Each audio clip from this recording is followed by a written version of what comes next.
Very good evening to all of you. Very good evening. कैसे हैं आप लोग? कैसे हैं? कैसी चल रही है तैयारी? 2 दिन क्लास नहीं हुई। अच्छे से रिवीजन वगैरह तो कर ही लिया होगा। इसका बेनिफिट तो जरूर उठाया होगा, होप सो, क्लास ना होने का। अब ये तो आप लोगों के ऊपर है ना? हाँ, मेरी तबीयत पहले से काफ़ी अच्छी है। बस थोड़ा सा। हाँ, वो तो ठीक हो गया था, फीवर नहीं उतर रहा था मेरा। वो भी इसलिए क्योंकि प्रेशर बहुत हो जाता है ना काम का। तो काम इसलिए 2 दिन क्लास ही नहीं करी, तुम्हारी रिलैक्स किया। साउंड कम आ रहा है? मैं धीरे भी बोल रही हूँ थोड़ा। अब ठीक है साउंड? अब ठीक है?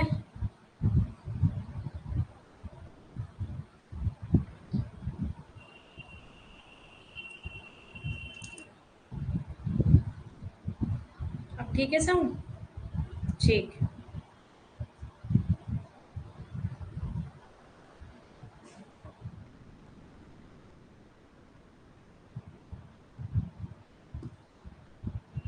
ठीक है। Yes Vandana ji, I am okay. बस थोड़ा बहुत वही काम वगैरह होता है ना। अब जैसे कंटिन्यूटी आराम कर लो 1-2 दिन तो ठीक हो जाता है, बट मेरी तबीयत भी खराब, ऊपर से काम भी, फिर मेरे और भी काम होते हैं, तो वही सब कंटिन्यू। इसीलिए मैंने 2 दिन ऑफ लिया। बट अभी भी मेरा फीवर थोड़ा बहुत चढ़ उतर रहा है, क्योंकि बारिश हो रही है, रुक रही है, यही ड्रामे कर रही है, इसी वजह से।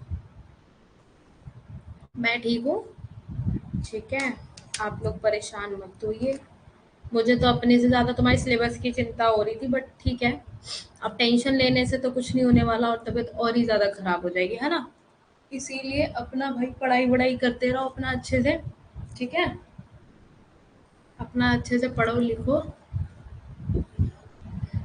नहीं, मेरे को टेंशन वाला हुआ था, और मेरे को वैसे नहीं आता। मतलब आ जाता वो तो, पर मुझे टेंशन की वजह से आया था। इसीलिए मेरी बहुत डांट भी पड़ी थी। तो फिलहाल अभी डाइट वगैरह ठीक खा पी रही हूँ, तो भाग जाएगा, भगा दूंगी। चलिए फिर स्टार्ट करते हैं। Very good evening to all of you. Very good evening नन्हे। स्ट्रेस बहुत बड़ी चीज है, तभी कहते हैं स्ट्रेस मत लो। अब मेरे को और भी प्रेशर है, वो भी मुझे देखना होता है।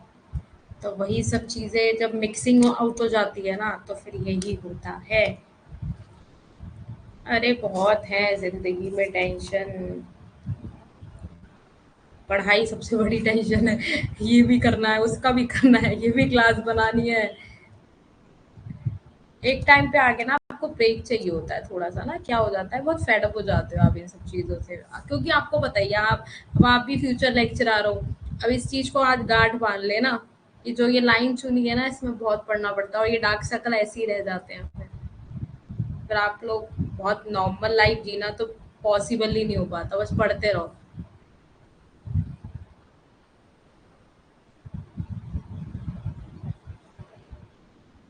अरे बेटा, तुम लोग को पढ़ाना है, ये टेंशन नहीं है। पढ़ाना है, सिलेबस कंप्लीट करना है, अपना भी कुछ काम होता है, हम भी पढ़ते हैं। सब चीजों को ना थोड़ा सा, थोड़ा लेट गो नहीं कर सकते हर चीज को, थोड़ा सा पेशेंसफुल। और आप कहते हैं ना, कुछ भी चीज होती है तो वो आपकी नॉर्मल तभी हो सकती है जब आप उसको नॉर्मल फील करने की कोशिश करते हो। उसको दिखाओ मत कि हमें फर्क पड़ रहा है, सबसे बड़ी हार यही होती है। आप दिखाओ मत।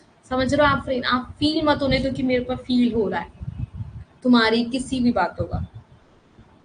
ऐसे कितने स्टूडेंट्स आते हैं लाइव क्लास में जो कुछ भी बोल देते हैं, वट एवर, आते ही वो इसीलिए, पर हम उन पे ध्यान देंगे तो और कमेंट मारेंगे, भाई तू बोल बोल, ऐसे होना चाहिए, बोल बोल बोल, चल चल निकल। ऐसे तो ऐसी लाइफ में होना चाहिए। कोई भी आ रहा है, दूसरा कमेंट कर, तीसरा कमेंट कर, आगे जा आगे जा। हमारा तो स्क्रीनिंग आगे बढ़ना ही है ना?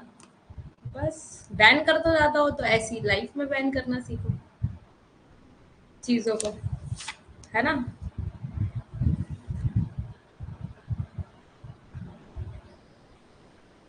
अरे इस पे क्या टिप्स दूं मैं? I am not psychologist. Free. हाँ, आगे बढ़ते चलो बस। जो होगा देखा जाएगा। बस अपना अब बस ये सोचो कि आई एम राइट और रॉन्ग अपने ऊपर होना चाहिए। ट्रस्ट बहुत बड़ी चीज़ है। अगर आपको अपने ऊपर ट्रस्ट है ना, सारी चीज़ें कैसी भी हो रही हो हमें नहीं मतलब है। अटेंडेंस लगा रही हूँ मैं सबसे पहले। ठीक है। हाँ, 10 बजे वाली भी क्लास होगी, पहले ही बता दूं। देखो थोड़ा थोड़ा पढ़ाऊंगी। जैसे अभी आपकी क्लास स्टार्ट होने वाली है, ठीक है, मेरे से जितना देर पढ़ाया जाएगा उतनी देर पढ़ाऊंगी। फिर 10 बजे भी पढ़ाऊंगी, शायद हाफ एन आवर पढ़ाऊँ, पर पढ़ाऊंगी, ठीक है। क्योंकि मुझे अभी एक्चुअली थोड़ा रेस्ट, मेंटली रेस्ट नहीं हो पा रहा है। फिजिकली रेस्ट बहुत हो रहा है, बट थोड़ा मेंटली रेस्ट जरूरी है मेरे लिए अभी। तो तुम्हें पता ही है, अगर मैं अपना ध्यान नहीं रखूंगी तो तुम लोगों का कौन ध्यान रखेगा, है ना? तुम्हारा कौन ध्यान रखेगा? इसलिए मैं मुझे अपना ध्यान रखना पड़ता है। अब मैं बड़ी हो रही हूँ।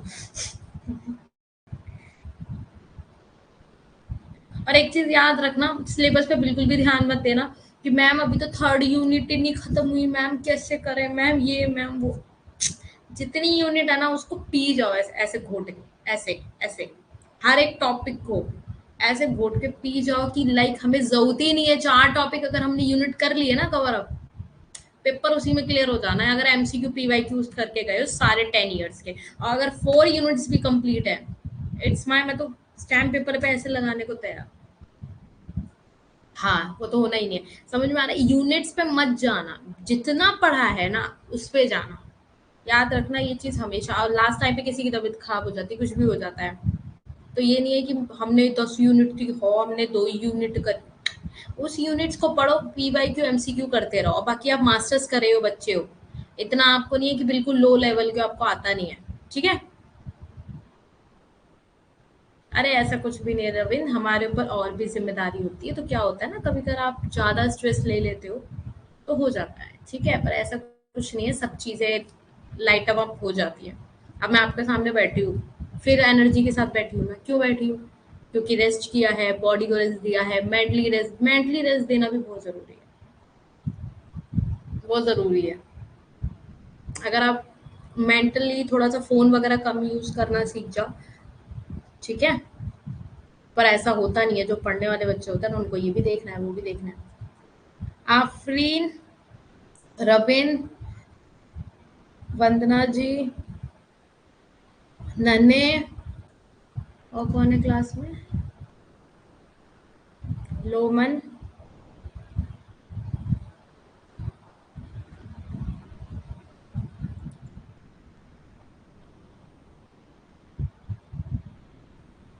कृष्णा जी भी आए हैं आज।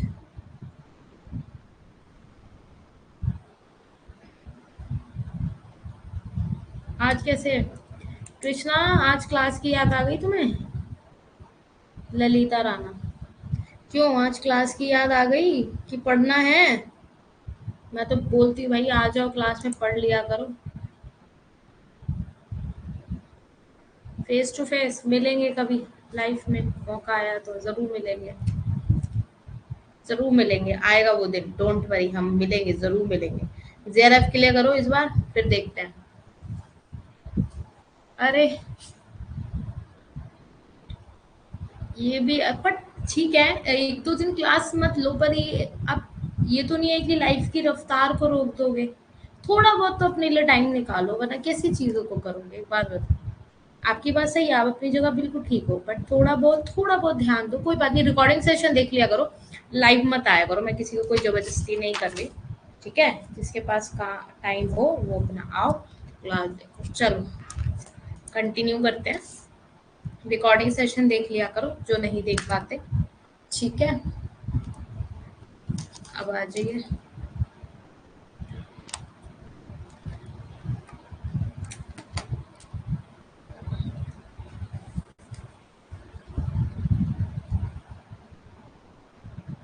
तभी तो कहती हूँ टैब ले लो, टैब। टैब ले लो, टैब लो, टैब। या ईएमआई पे ले लो भाई, देखो हर एक की सिचुएशन एक जैसी नहीं होती, है ना? तो अगर लिया जा रहा है तो ले लो भाई, नहीं लिया जा रहा तो यहाँ पे ले लो। आंखों पे बहुत फर्क पड़ता है, बहुत ज्यादा। मैं तो बड़ी स्क्रीन से ही पढ़ती हूँ हमेशा, तब भी मेरी आईज का ये हाल है। तो थोड़ा सा ध्यान रखो अपना, ठीक है? सब अपना ध्यान रखो भाई, और अपना सुबह उठ के योगा वोगा करा करो। सो स्टार्ट करते हैं फिर। So here I am Ashishika Gupta, your UGC paper 2 faculty of economics. Second. So let's get started with our motivation and let's get started with our fill format. Okay, जैसे आप स्क्रीन पे देख सकते हैं, फर्स्ट ऑफ ऑल ये आपके social media के channel है फिल फॉर्म के, इनको आप ज्वाइन करिए, ठीक है? कोई भी आपको अपडेट चाहिए या कुछ भी चाहिए, आपको पता है सीटेट का रिजल्ट आया है, जिसने भी सीटेट का एग्जाम दिया है, भैया बताना ना चाह रहा हो तो अपना चुपके से रिजल्ट देख लेना, ठीक है? सीटेट का रिजल्ट आ गया आज, तो इन चैनल्स को ज्वाइन करिए, कोई भी न्यू अपडेट होगी वो आपको इजीली मिल जाएगी, है ना? And paper first and paper second both आपको देखने को मिल रहा है, नोट्स मिल रहे हैं, PYQ with answers, 100+ mock test, quizzes, notes, sample paper, only on available on fill form app. कहाँ पे? फिल फॉर्म ऐप पे देखने को मिल रहा है आपको। सो नेक्स्ट आप देख सकते हैं, अगर आप यूज कोड करते हैं मेरा ASHI10 तो आपको 10% का ऑफ मिलेगा। मतलब आपको कोई भी प्राइस चल रहा हो उसमें अगर आप मेरा कोड यूज करते हैं ना ASHI10, मेरा कोड यूज करने से आपको 10% का ऑफ मिल जाएगा। You will get 10% off any fill of course. So screen पे आप देख सकते हैं, I am your mentor Ashishika Gupta. App पे आपकी क्लासेस होती हैं 8 बजे Monday to Saturday and 10 to 11 भी आपकी क्लास होती है, ठीक है? कभी कभी नहीं होती, PM नॉट AM नहीं होती है, बट ठीक है, बट मोस्ट प्रोबेबली होती ही होती है। सो फ्राइडे एंड सैटरडे आपकी रिकॉर्डिंग सेशन की क्लास होती है, जो कि अब स्टॉप हो चुकी है, अभी नहीं आ रही है, ठीक है? और how to download notes, notes को कैसे डाउनलोड करना है, जैसे आपको पता ही है, प्ले स्टोर पे और ऐप्स को इंस्टॉल करते हैं आप, एज इट इज आपको क्या करना है, फिल फॉर्म को इंस्टॉल करना है, ठीक है? और ये फिर भी आपको कोई प्रॉब्लम आ रही है, जैसे हाउ टू डाउनलोड नोट्स कैसे डाउनलोड करें, आपको समझ नहीं आ रहा है, ऐप में कई चीज़ें हैं, तो आप दिए गए इस नंबर पे कांटेक्ट कर सकते हैं। ये वेबसाइट है इनकी, इस पे जाके आप कोई भी क्वेश्चन मेल कर सकते हैं या डायरेक्टली नंबर मिलाइए, डायल करिए और बात करिए, है ना? ये मेथड ज़्यादा अच्छा है। जिसने भी खुद को खर्च किया है, दुनिया ने उसी को गूगल पर सर्च किया है। मेहनत करनी है, मेहनत करने से डरना नहीं है, ठीक है? Move forward to with our motivation. Failure is the opportunity to begin again more intelligently. Henry Ford ने बोला था ये। क्या होता है ना, जब आप किसी लाइन में लगे हो, आप एक लाइन में लगे हो, ठीक है? अब क्या हो रहा है, लाइन में लगे हो और विंडो बंद हो गई 2 बजे, आप लाइन में खड़े हो, अब आपको बुलाया नेक्स्ट डे कि नेक्स्ट डे आओ। अब आप क्या कर रहे हो कि आप सोच रहे हो, अरे मैं तो 4 घंटे से लाइन में खड़ा था, अब तो 2 बजे विंडो ऑफ हो गई, अब मुझे कल दोबारा आना पड़ेगा। तो इट्स अ प्रैक्टिकल लाइफ। अगर आप वहाँ पे एकदम वहाँ पे पहुँच के आपको वो चीज़ मिल जाती है ना, तो आप उसकी वैल्यू नहीं समझ पाते। अब आप नेक्स्ट डे आओगे, जल्दी आओगे, टाइम पे आओगे, सुबह टाइम पे उठोगे, चीज़ें टाइम पे करोगे, लाइन में सबसे आगे खड़े होगे आके। क्यों क्यों आओगे? इसलिए आओगे क्योंकि मुझे वो चीज़ नहीं देखनी, मुझे वो फेस नहीं करना। इसीलिए फेलियर इज द अपॉर्चुनिटी है। क्या है? एक अपॉर्चुनिटी है फेल होना। क्यों? क्योंकि दोबारा अच्छे से हम इंटेलिजेंटली चीज़ों को अच्छे से कर सकते। तो ये हेनरी फोर्ड ने बोला था, जो कि रियलिटी में भी आपको पता है, अगर हम कहीं भी प्रैक्टिकल लाइफ में कुछ भी करते हैं, अगर वो फेलियर में बदल जाता है तो हम ऑफ कोर्स अगले दिन उसको अच्छे से करते हैं। ये प्रैक्टिकल चीज़ है, ह्यूमन साइकोलॉजी है ये। फिर स्टार्ट करते हैं विद बिग स्माइल के साथ स्टार्ट करते हैं। सब लोग अच्छे से स्माइल कर लीजिए। सबसे पहले स्क्रीन आपके सामने है, खुद के लिए हंसिए, दूसरों के लिए नहीं, अपने लिए हंसना है, ठीक है?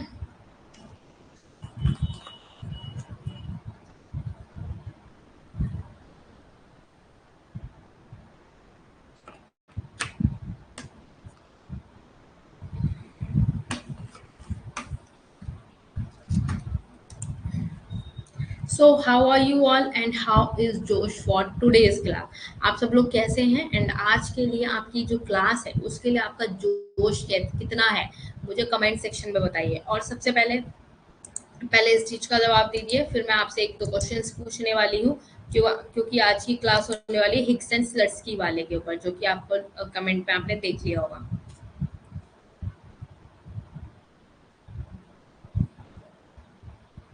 MCQ ऐप से ज्यादा कराना है कि बुक से कराना है? मैं समझी नहीं। रविंद्र, मेरे को आपका कमेंट समझ में नहीं आया, आपने क्या लिखा है? दोबारा लिखो एक बार।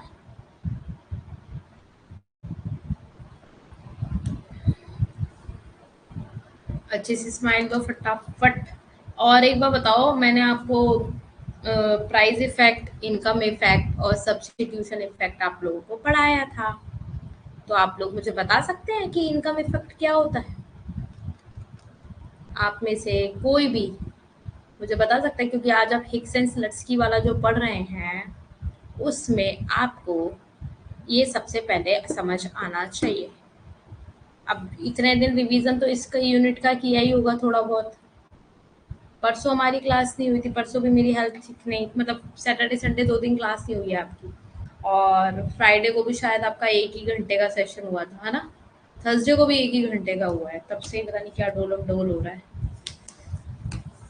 बताओ जल्दी भाई, मुझे जल्दी आंसर चाहिए। यहाँ पे कोई एक्सक्यूज नहीं चाहिए मुझे, मैं यहाँ एक्सक्यूज सुनने नहीं आई हूँ ना। वहाँ पे कोई एग्जाम में एक्सक्यूज सुनेगा बैठ के तुम्हारा। 4 ऑप्शन में से 5th ऑप्शन ये लिखा होगा, एक्सक्यूज प्लीज, है ना? ऐसा नहीं लिखा होगा ना? तो प्लीज मुझे आंसर दे दीजिए आप।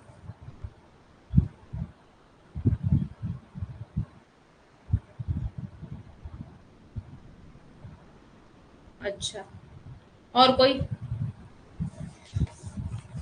और कोई भाई बताना चाहेगा कुछ? क्यों?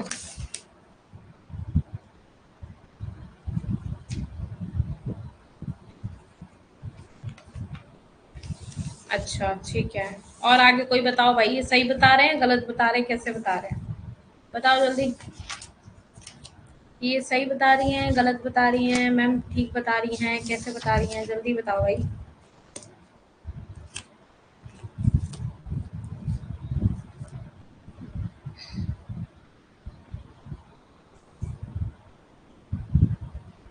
सब्स्टिट्यूशन इफेक्ट क्या है? किसी को नहीं आता? मतलब रियली? मतलब रियली तुम लोगों को, मतलब वंदना जी हैं जो मतलब।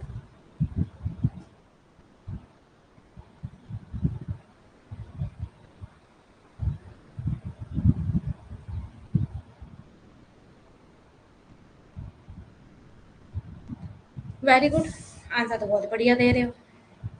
इतनी इजी इजी डेफिनेशन पढ़ाई हुई है, समझाई हुई है, आंसर्स क्या आ रहे भाई, क्या बात है। और बाकी सब कहाँ हो? क्लास में नहीं हो क्या?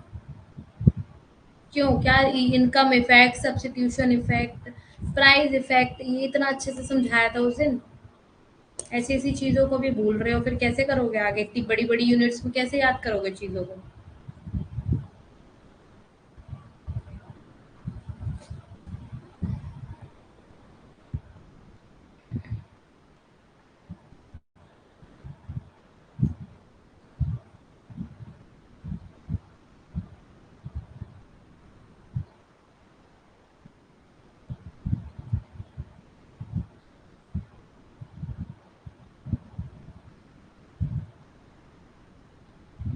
प्राइस इफेक्ट में डिमांड पे, डिमांड की वजह से प्राइस इफेक्ट होता है।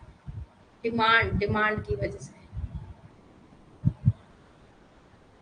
ठीक है। मुझे लग रहा है आता ही नहीं है और सबको। आफरीन कहाँ है? आफरीन आंसर कहाँ है?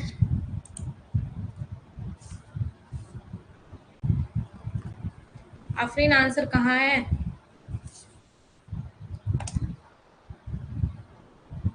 इनकम में चेंज आने से डिमांड में चेंज आता है रविंद्र।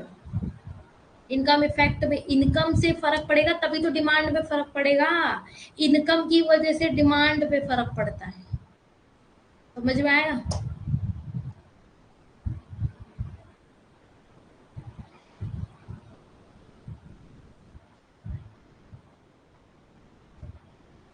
सब्स्टिट्यूशन इफेक्ट का बताया था।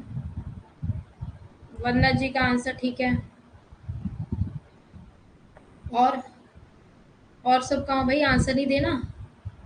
आगे बस कॉन्सेप्ट पढ़ लो, पीछे का भूलते जाओ, आगे को पढ़ते जाओ, पीछे का भूलते जाओ। और सब्स्टिट्यूशन इफेक्ट क्या होता है? पॉजिटिव होता है नेगेटिव होता है?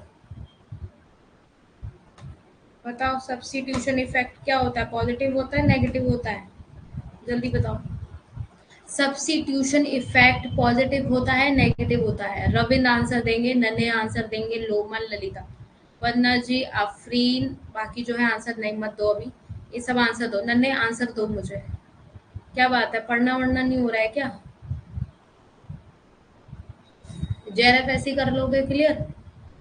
कभी तो कुछ पढ़ के आ जाया करो, मूड ठीक करवा दिया करो भाई, ये लगे कि हाँ बच्चे मेहनत कर रहे हैं इतना। जो चीज समझा रही हूँ, इतना अच्छे से पढ़ा रही हूँ, एक लाइन में इतनी इतनी बड़ी बड़ी डेफिनेशंस होती हैं, इतनी बड़ी बड़ी, ठीक है, उसको मैं एक लाइन में कवर अप भी नहीं कर पाती हूँ, इतना ये समझ लो। उसका इतना इतना वर्टिकल हॉरिजॉन्टल चीजें बना बना के समझा रही हूँ।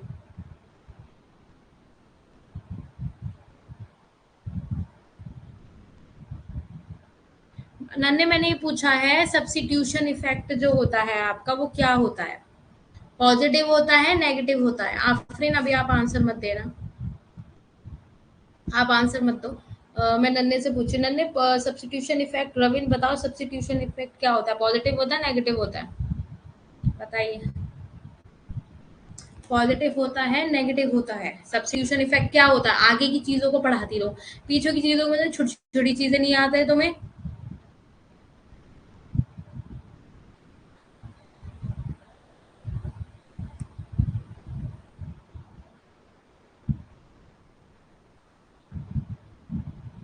सब्स्टिट्यूशन इफेक्ट पॉजिटिव होता है, नेगेटिव होता है? मैंने ये क्वेश्चन किया आप लोगों को। पॉजिटिव होता है, नेगेटिव होता है? लोमन आंसर आपका नेगेटिव है। अच्छा, Ravindra, very good very good.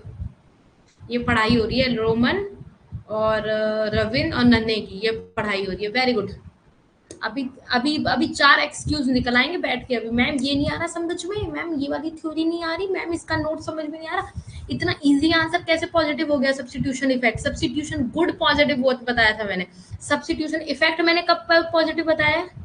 वंदना जी का आंसर ठीक है, negative. Substitution effect always negative, always negative, क्योंकि उसमें एक कमोडिटी की बात हो रही होती है। सब्स्टिट्यूशन गुड में आप दूसरे को सब्स्टिट्यूट कर रहे होते हो, वहां पे अनादर कमोडिटीज होती हैं। उस दिन इतने अच्छे से समझाया था substitution effect and substitution goods, लिख के चार बार समझाया था और बोला भी था नोट्स में आप ऐसे ऐसे हाईलाइट कर लिया करो जो इंपॉर्टेंट बताती हूँ ना। रविंद्र का आंसर ठीक है, मैं रेड मार्क लगा रही हूँ अपने पास क्योंकि मेरे को नोट डाउन करना, इट्स वेरी इंपॉर्टेंट।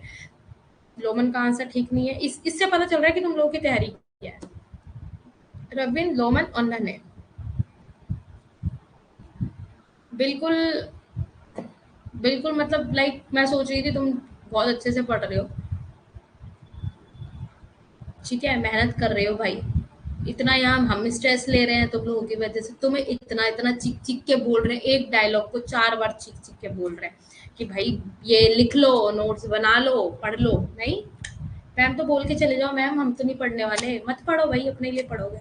मैं तो हर बार यही बोलूंगी और अब भी यही बोलूंगी, अपने लिए पढ़ रहे हो, मेरे लिए नहीं पढ़ रहे। इतना इजी जब आपको नहीं आ रहा आंसर, तो आगे कैसे समझो अब टॉपिक आज आगे का।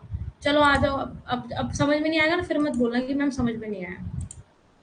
मैं ये ना एक्सक्यूज सुनूंगी, अब नहीं आ रहा समझ में, अपना बैठो अब, ठीक है।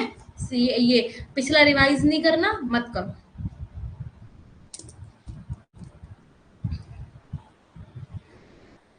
और बल्कि अच्छे से पढ़ना चाहिए था कि चलो 2 दिन क्लास नहीं हुई है, मैम आए तो मैम पूछे हमसे, मैम खुश हो जाए, हाँ कि चलो मेहनत कर रहे हैं स्टूडेंट्स को, मजा आ रहा है भाई दोनों साइड से।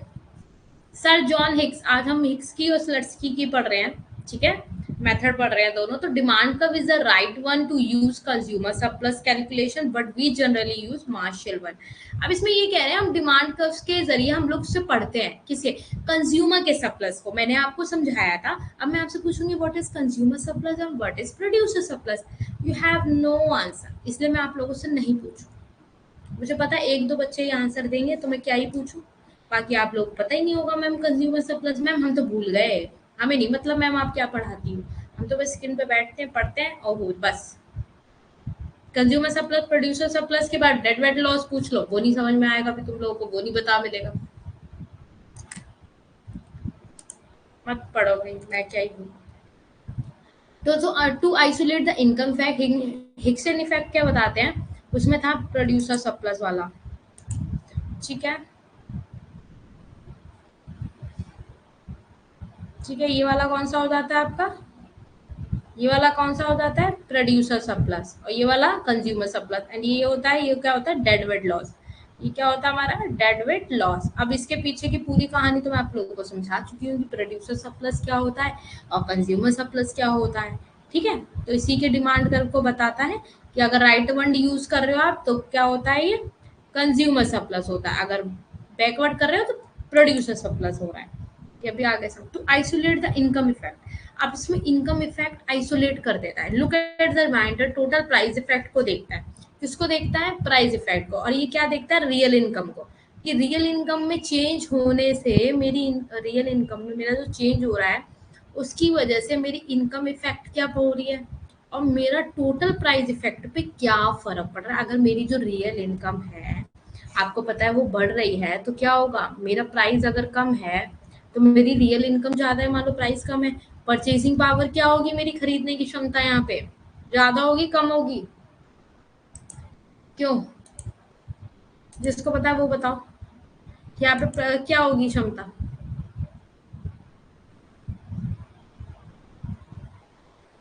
बताओ जल्दी। रविंद्र अब मैं नहीं बताऊंगी आपको कि पॉजिटिव होगा या नेगेटिव होगा, आपके पास नोट्स है, मैंने पढ़ाया हुआ है, आप खुद देखो जाके, पढ़ना है नहीं आपने, है ना, पढ़ना थोड़ी ना आपने, नोट्स ऐसे ही रखे रहो। ज्यादा होगी, हाँ वेरी गुड, ज्यादा होगी, चलो अच्छी बात है, रविंद्र को याद है। ठीक है, क्या होगी, ज्यादा होगी, परचेजिंग पावर क्या हो जाएगी मेरी, ज्यादा हो जाएगी, तो डिमांड क्या होगी उस वजह से, मेरी डिमांड क्या होगी फिर, अगर मेरा प्राइस गिर गया, रियल इनकम मेरी बढ़ी हुई है तो परचेजिंग पावर मेरी बढ़ी हुई है, उससे मेरा डिमांड पे क्या फर्क पड़ेगा,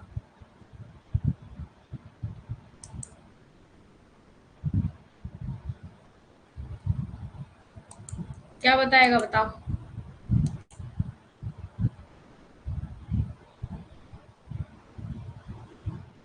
ठीक है, इंक्रीज हो रही है, ओके, हाँ डिमांड क्या होगी मेरी, इंक्रीज हो जाएगी। तो इन प्राइस और डिमांड के बीच का जो रिलेशनशिप होता है, इनवर्स रिलेशनशिप होता है, वही हम इन सब चीजों में बस इन सबको इसमें ड्रॉ कर देंगे, बस इसको एक तरीके से नाम दे दिया। अगर आपको छोटी छोटी चीजें नहीं पता ना, जैसे आपको सब्स्टिट्यूशन इफेक्ट नहीं पता क्या होता है, आप अगर आप डायग्राम बना रहे हो तो उसमें कैसे आप समझोगे कि सब्स्टिट्यूशन इफेक्ट क्या होता है, आपको कैसे पता चलेगा, आप आगे डायग्राम ही नहीं बना पाओगे जब आपको ये सब चीजें ही नहीं पता होंगी, नहीं बना पाओगे भाई, रियलिटी है। अब इसमें से समझो, इसमें क्या बोल रहा है, कीमत प्रभाव से, कीमत कीमत के प्रभाव से, ठीक है, आय प्रभाव जो आपकी इनकम इफेक्ट पड़ रहा है प्राइस इफेक्ट से, सब्स्टिट्यूशन इफेक्ट को कैसे अलग कर रहा है, तो ये हिक्स की विधि बता रही है। हिक्स बता रहे हैं कि अगर आपका प्राइस इफेक्ट की वजह से आय प्रभाव प्रतिस्थापन को अलग कर दिया जाए तो उससे क्या फर्क पड़ेगा। तो आपको मैंने पहले ही बताया था, प्राइस प्राइस इफेक्ट किससे निकलता है, इनकम इफेक्ट से और सब्स्टिट्यूशन इफेक्ट से, बताया था मैंने आपको। प्राइस इफेक्ट किससे निकलता है, income effect plus substitution effect से। तो हिक्स की विधि क्या बताती है, कीमत प्रभाव आय प्रभाव एवं प्रतिस्थापन प्रभाव का क्या होती है, योग होती है। ये है, मैंने पहले ही बता दिया आपको।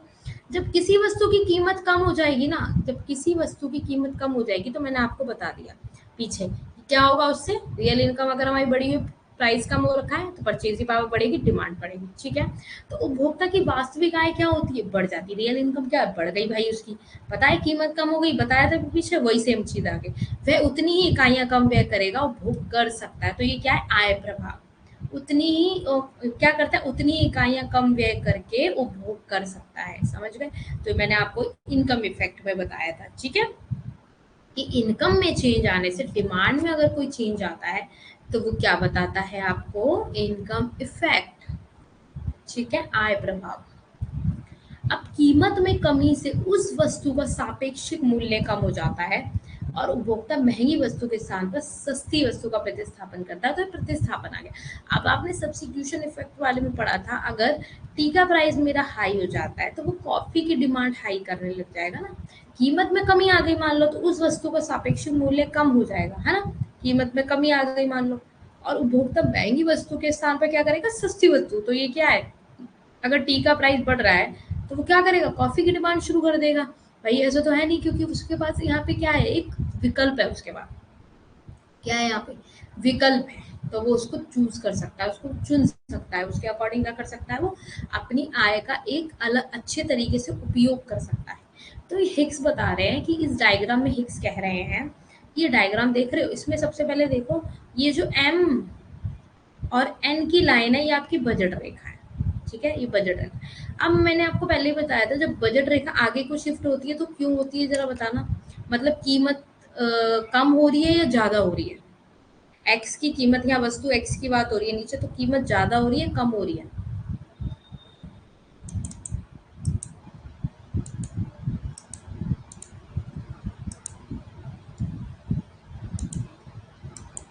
ये देख लो एक बार, डायग्राम जूम कर दिया मैंने, ये देखो एम एन है, एम एन है ये रहा एम, ठीक है।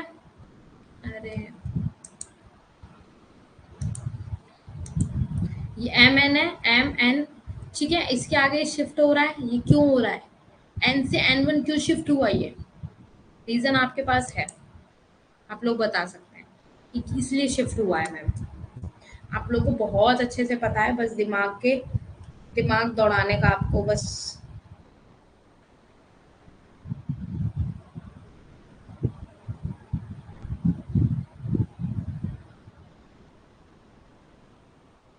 जल्दी बताओ भाई।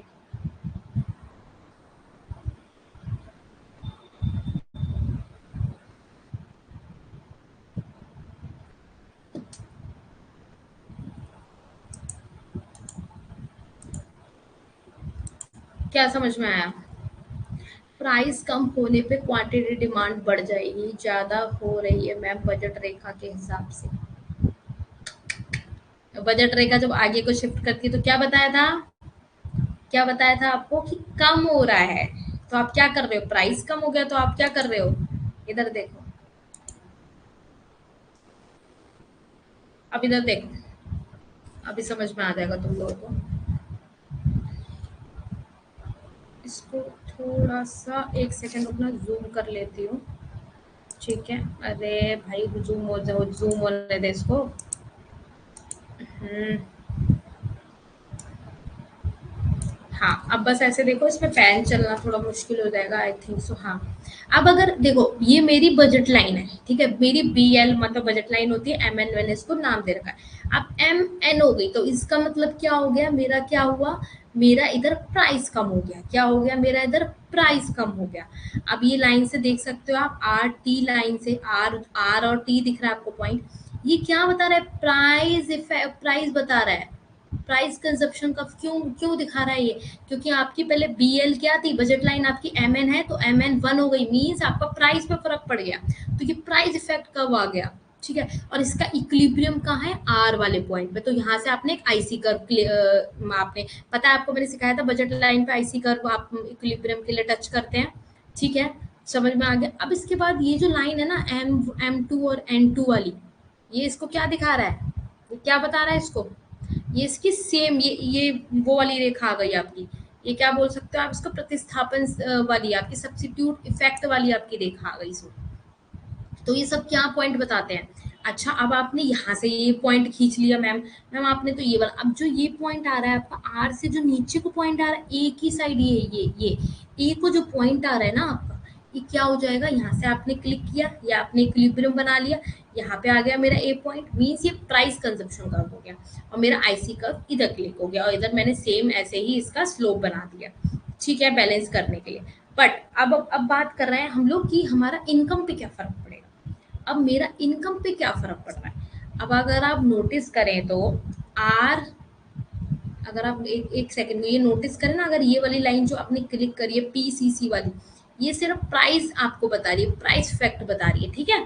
अगर आप आर से टी की ओर जाते हैं, कीमत प्रभाव देख लिया आपने, आर से टी, ये देखो इधर भी लिखा है, देखो आर से टी की गति की ओर जा रहे हो तो कीमत प्रभाव हो रहा है, आर से एच की ओर जा रहे हो, ये आईसी वन आपका कर्व जो क्लिक करा हुआ है, ये किस किस बिंदु को टच कर रहा है, एक तो आपकी इस बिंदु को टच कर रहा है, ये आपका बीएल लाइन को टच करा है इसने, ठीक है।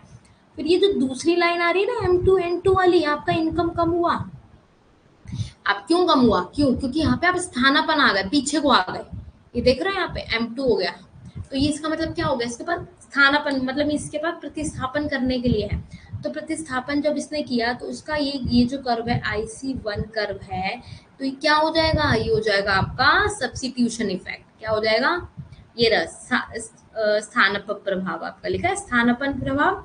R से H की गतिविधि, H से T की ओर जाओगे तो I प्रभाव दिखा दिया इसने। अब यहाँ से आप सीधे लाइन, मैंने आपको उस दिन क्लिक कर, मैंने आपको विद स्केल समझाया था।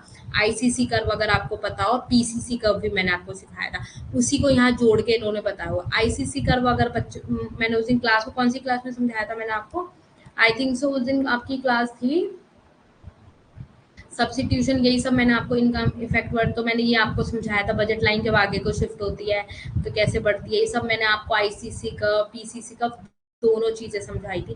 अगर जो स्टूडेंट पढ़ रहा है उसको ये समझ आ गया होगा डायग्राम, अगर जिसने नहीं पढ़ा है, मेरे नोट्स रिवाइज नहीं करे, उसको चाह कर भी समझ में नहीं आएगा, तो वो भाई आप लोग देख लो, ठीक है।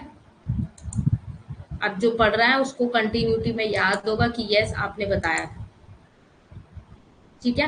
अब अपना आप देख लेना। अब आगे पढ़ते हैं, एक दो स्लाइड और है, ज्यादा नहीं है। अब इसमें आ जाता है आपका स्लट्सकी का प्रतिस्थापन प्रभाव आपका। तो कीमत प्रभाव, आय प्रभाव प्रतिस्थापन प्रभाव से होता है। तो इसमें स्लट्सकी अपने अनुसार बता रहे हैं। तो स्लट्सकी क्या बताते हैं, स्लट्सकी के अनुसार जब वस्तु की कीमत में परिवर्तन होता है, जब क्या होता है किसी वस्तु की कीमत में परिवर्तन होता है, तो उपभोक्ता की क्रय शक्ति में परिवर्तन होता है। अगर उसकी क्रय शक्ति, परचेजिंग पावर आ गई वहीं पे, अगर उसका प्राइस बढ़ेगा, परचेजिंग पावर क्या होगी, कम हो जाएगी। अगर वहीं उसका प्राइस कम हो जाएगा तो वहीं उसकी परचेजिंग पावर ज्यादा हो जाएगी। याद रखना इस पॉइंट को। तो जिससे उपभोक्ता की आय को क्रय शक्ति में परिवर्तन के समान बदल दिया जाता है। अब आप समझ गए, अगर उपभोक्ता की कोई भी इनकम आ रही है ना, तो उसको आप कन्वर्ट कर दोगे उसकी परचेजिंग पावर पे। क्यों कर दोगे, क्योंकि उसका प्राइस पे उसका फर्क पड़ रहा है। ये किसमें आप देख पा रहे हैं, स्लट्सकी की विधि में आप लोग देख पा रहे हैं। हिक्स वाला तो आपने पढ़ लिया, उसमें उसने तीनों समझा दिए कि प्राइस पे क्या फर्क पड़ेगा, इनकम पे और सब्स्टिट्यूशन इफेक्ट पे, तीनों इफेक्ट पे उसने समझा दिया कि तीनों इफेक्ट पे आपका ये फर्क पड़ रहा है, ठीक है। अच्छा ठीक है, जिससे उपभोक्ता की आय को क्रय शक्ति में परिवर्तन के समान बदलते हैं।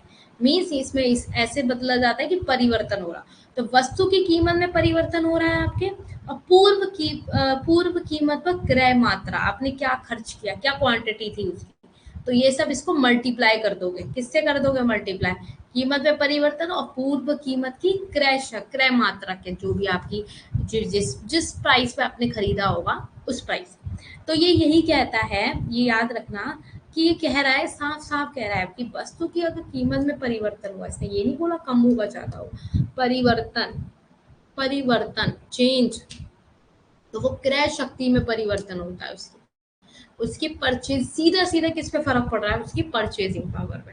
चाहे प्राइस बढ़ रहा हो चाहे प्राइस घट रहा हो, तो उसकी परचेजिंग पावर पे फर्क पड़ेगा, परचेजिंग पावर पे फर्क पड़ेगा। समझ में आ गया, परचेजिंग पावर पे फर्क पड़ेगा, याद रखना इस बात को सीधा सीधा।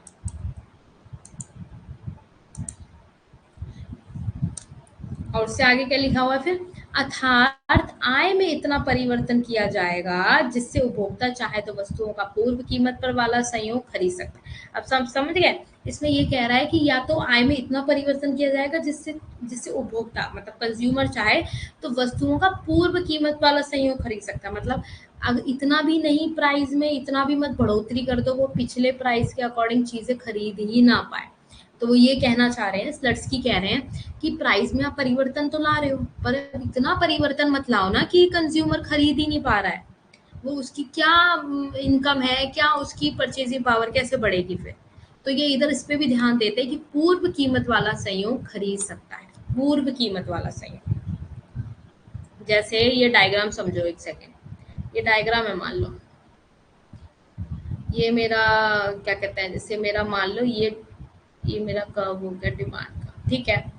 अब इसमें समझ लो कि जैसे मान लो अब मैंने ये प्राइस मेरा गिर गया, ठीक है। अब मान लो मैंने प्राइस इतना बढ़ा दिया, तो हाउ कैन यू रिलेट कि आप कीमत से परचेसिंग पावर बढ़ा पाओगे। अगर कीमत गिर रही है तो आप कर लोगे परचेसिंग पावर को कंट्रोल। अगर आपकी कीमत ही नहीं समझ में आ रही, आपको परिवर्तन कितनी हो रही, तो परचेसिंग पावर कैसे कंट्रोल करोगे।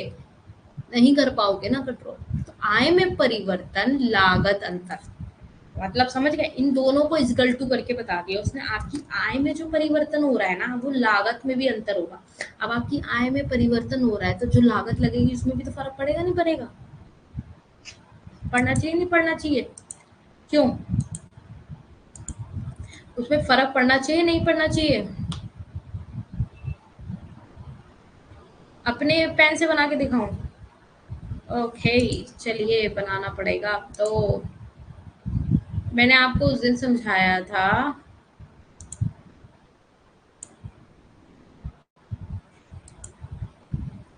एक सेकंड रुको, मुझे इसको यहाँ से उठाना पड़ेगा।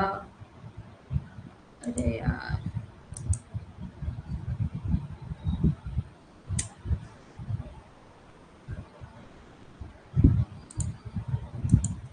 एक सेकंड, एक भी पॉइंट ना जाए। अब देखो इसको इधर, ठीक है, एक आध पॉइंट मिस हो जाएगा। अब देखो जैसे ये मैंने, वेयर इज द पेन, ठीक है।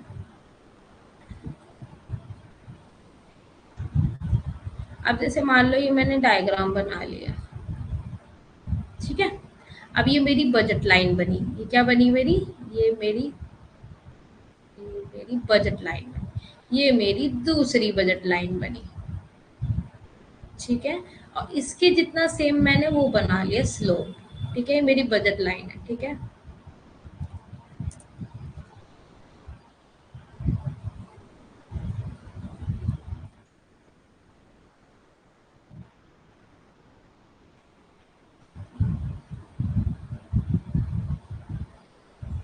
मैंने इसलिए भी नहीं बनाया ना, तुम लोगों को पता है समझ में आता है नहीं, तुम बोलते हो मैम ऐसे नहीं बनाया।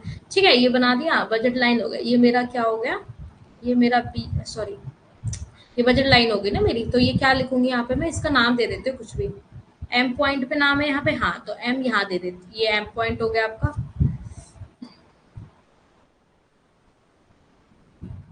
ठीक है।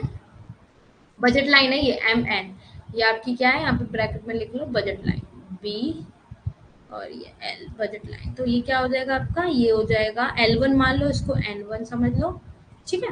और ये जो पॉइंट है ये बीच वाला, ये क्या हो जाएगा, N1 हो गया। तो ये शिफ्ट हो रहा है इधर को, इधर को शिफ्ट हो रहा है, अभी बाद में बताती हूँ। ये आप N लिख लो, N2 लिख लो इसको, ठीक है।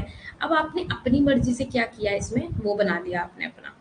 अब जैसे आप समझ लो, एक तरीके से समझो, इस वाले स्लोप से, इस वाले स्लोप से जो मेरा आईसी काटेगा ना मुझे, ये इस वाले स्लोप से जो मुझे आईसी काट रहा है, ये, तो सॉरी गलत बनाए हुए डायग्राम, क्योंकि इसमें एग्जैक्ट नहीं बन पाएगा, थोड़ा बहुत समझ लेना क्या बोलना चाह रही हूँ मैं, अभी समझाती हूँ। ठीक है, ये आपने स्लोप बना लिया, बजट लाइन आगे को शिफ्ट क्यों हुआ, क्योंकि आपका क्या हुआ, प्राइस में कमी आई, किसके प्राइस में कमी आई, वस्तु एक्स के प्राइस में कमी है, इसलिए आपका बजट लाइन एन से N1 हो गया। अब जो N2 वाली लाइन है ना, ये आपको स्लोप बता रही है इसके जैसा। तो ये क्या बताएगी आपको, मैम ये तो आईसी कर्व आपने क्लिक, सॉरी, ये ना इससे टच होके बनेगा, मेरे साथ बनाते रहो आप लोग, ठीक है, आप लोग समझ जाओगे। हाउ कैन आई रिलेट, अब ये जो लाइन टच हो रही है ना यहाँ पे, ये अरे यार एक सेकंड, ये जो टच हो रहा है, ये क्या फर्क पड़ रहा है, ये बता रहा है आपका इनकम इफेक्ट को। ये क्यों, क्योंकि ये वाला जो आप क्या कर रहे हो, ये N1 था आपका, प्राइस कम हो गया, अब क्या हो गया, प्राइस इधर को शिफ्ट हुआ, ये N2 हो गया। तो ये जो पॉइंट है ना, ये वाला, ये क्या है, एच पॉइंट यहाँ रख लो, इसको एच पॉइंट यहाँ भी रखा हुआ है, देख लो।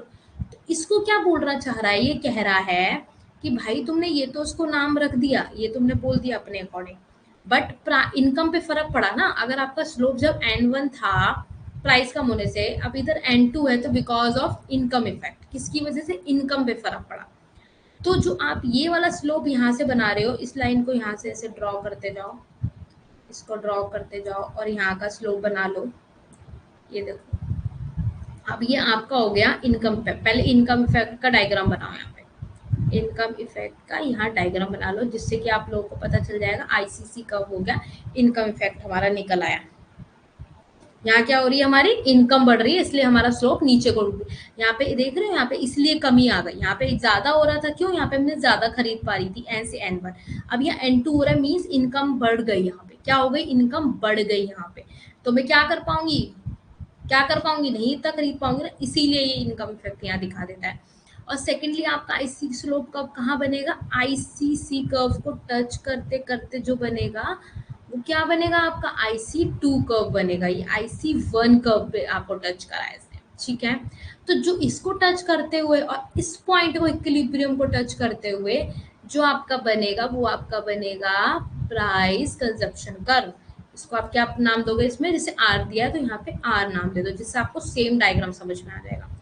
अब आपने एन टू इसलिए आपने इधर देखा क्योंकि मैम हमारा इनकम बढ़ रही थी, इसलिए हमारा ये एन टू इधर शिफ्ट हो गया। एन वन इसलिए शिफ्ट हुआ, यहाँ पे प्राइस मेरा कम हो रहा था, ठीक है। अब ये पॉइंट्स आपने बना दिए, ये आपने प्राइस कंजप्शन का और इनकम कंजप्शन का।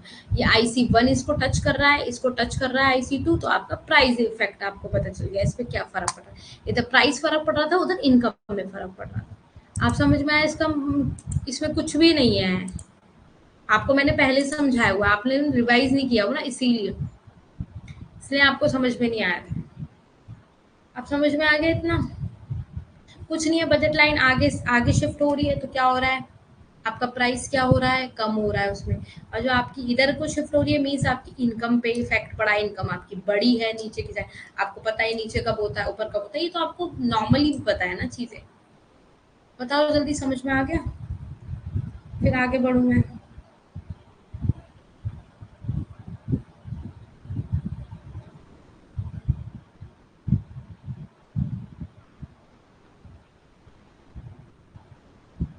एन से एन टू इसलिए बढ़ा, उसकी इनकम कम हो गई। पहले वो एन वन था, एन टू नहीं गया, पहले एन से एन वन गया, फिर एन टू वापस नीचे गिरा क्योंकि इसकी इनकम बढ़ गई। क्या हो गई, उसकी इनकम बढ़ गई, इसीलिए। क्या इफेक्ट है एन से एन टू, इनकम, वहां पे आपका इनकम इफेक्ट हो गया ना। प्राइस इफेक्ट तो एन से एन वन वाला बना आपका, समझ आया। जल्दी बताइए, आ गया समझ। एक बार खुद बनाओगे ना डायग्राम, तब समझ में आएगा, भी ऐसे ही लगेगा कि मैम आपने क्या बता दिया, ठीक है। अभी अपने आप जब एक दो बार डायग्राम ड्रॉ करना अपने आप, तब समझ में आ जाएगा, ये एकदम आता भी नहीं है समझ में, ठीक है, ये सबके साथ होता है। एक दो बार बना के देखना। क्लियर इसलिए नहीं हो पा रहा है क्योंकि आपको मैंने पहले भी ये समझाया हुआ है, इनकम कंजप्शन कर्व आपको समझाया हुआ है मैंने, और आपको प्राइस कंजप्शन कर्व भी मैंने आपको पहले भी समझाया हुआ है। बट आप लोगों ने क्या ही किया, आप लोगों ने उसको रिवाइज नहीं किया, और इसलिए अभी आप जब तीनों इफेक्ट एक साथ पढ़ रहे हो ना, इसलिए आपको कंफ्यूजन हो रहा है। इसलिए मैंने आपको भी सब्स्टिट्यूशन इफेक्ट नहीं पढ़ाया है, इनकम इफेक्ट और प्राइस इफेक्ट बताया, जो कि आपको मैं नॉर्मली सिंगल, पिछला सेशन देखना जिसमें जाके मैंने आपको सिंगल सिंगल समझाया कि प्राइस इफेक्ट क्या होता है, इनकम कंजप्शन का क्या होता है। जब दोनों को इसमें रिलेट कर दिया है तो वो पूरा डायग्राम बन गया है। जब प्रीवियस वीडियो समझोगे तो आ जाएगा समझ में, कोई दिक्कत नहीं है इसमें। अब इसलिए कंफ्यूजिंग लग रहा है आप लोगों को, बाकी सबको आ गया समझ। और फिर भी ना आए तो फिर I am there for you, आप मुझे बता देना, मैं आपको दोबारा समझा दूँ, ठीक है।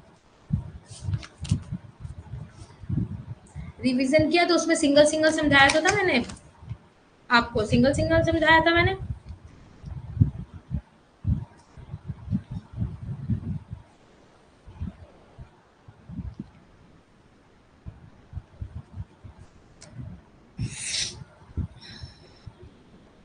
कोई बात नहीं, आप अभी आज ऐसा करो, इसको जो मैंने अभी समझाया ना वंदना जी, आप इसको ना ड्रॉ करो।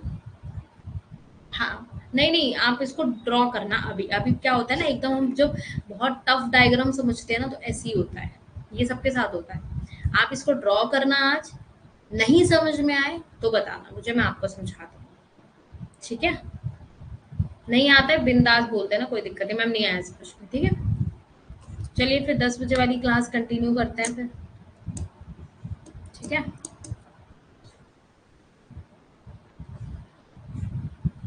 अभी नहीं कर सकते, कोई बात नहीं, अभी मत करो, जब आपके पास टाइम हो ना तब करके देखना, क्योंकि खुद से जब तक नहीं बनाओगे ना तब तक समझ में नहीं आएगा। और अगर जिसको डायग्राम नहीं समझ में आए तो मुझे बता देना, मैं दोबारा समझाऊंगी इसको। ठीक है?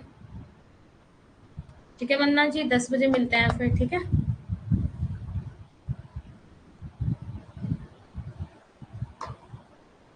ओके, ठीक है, बाय बाय। ठीक है, मिलते हैं, सी यू अगेन।